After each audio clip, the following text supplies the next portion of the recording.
So in nature, a given habitat has enough resources to support a maximum possible number beyond which no further growth is possible. So now we all know in a particular habitat for a particular organism's population, species population, there will be a limited number of resources, and because of that limited number of resources, there will be a limited or maximum possible number of individuals that particular habitat can support for a particular species in that area, and that value is called as the carrying capacity. So we call that nature's limit as carrying capacity, and remember this carrying capacity depends from species to species and from habitat to habitat. Let's take an example, just an example. For example, let's consider the Periyar National Park in Kerala.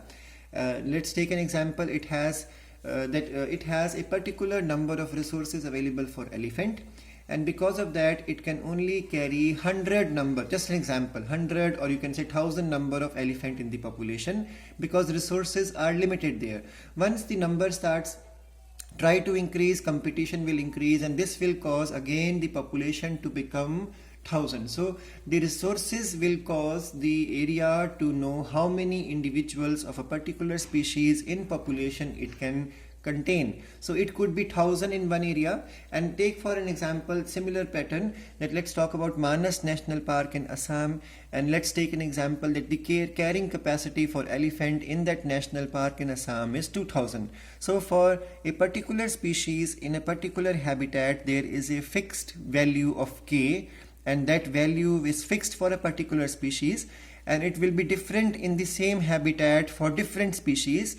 And second point, for the same species, two different habitats may have different carrying capacity. So a population growth in a habitat with limited resources show initially a lag phase. So initially it is going to be a lag phase, a slow acceleration, followed by the phase of a fast acceleration, or what you call as exponential growth, followed by a slowdown in the growth which is called as the deceleration, and finally a stationary phase or asymptote will come. So now that means, as per the NCERT graph you can see here, the shape of the curve will be a sigmoid or S shape. So this S shape is divisible into 1, 2, 3, 4 phases, and as per the NCERT, the first phase is the lag phase, followed by the exponential phase, followed by the decrease in the growth, followed by a stationary phase. So there are 4 phases as per the NCERT. First one is the lag phase, followed by the phase of acceleration, followed by the phase of deceleration, and then we will have a constant or asymptote beyond which it is not possible to increase. So this asymptote is basically the K value.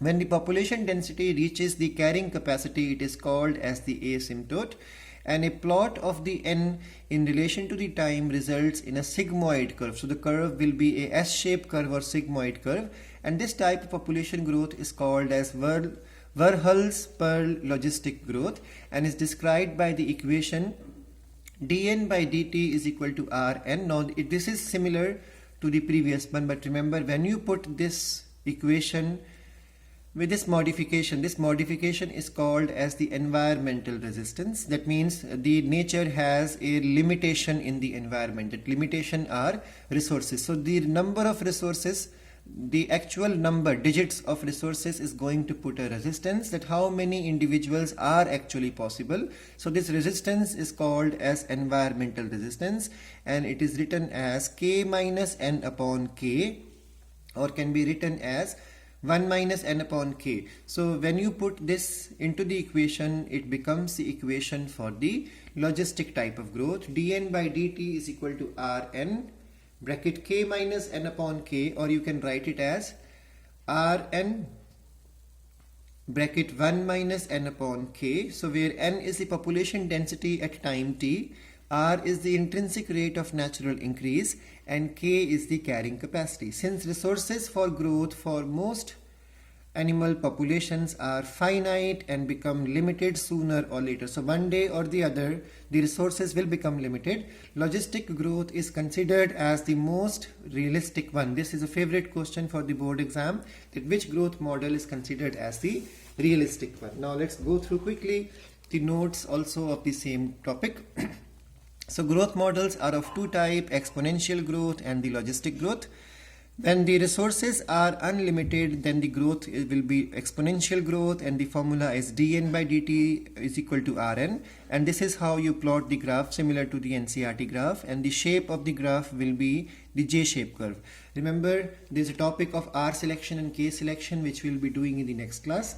So the R is the intrinsic rate of natural increase, which is equal to B minus D. B is the birth rate and the D is the death rate. In 1981, the human population birth rate, I told from the NCERT, R value is 0.0205, but as per the 2016, it is 0.01019.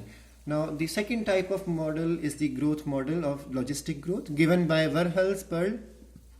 According to this one, dn by dt is equal to Rn k minus n upon k, where k is the carrying capacity, and in nature, carrying capacity is defined as that in nature, a given habitat has resources to support a certain number of individuals of a population beyond which no further growth is possible.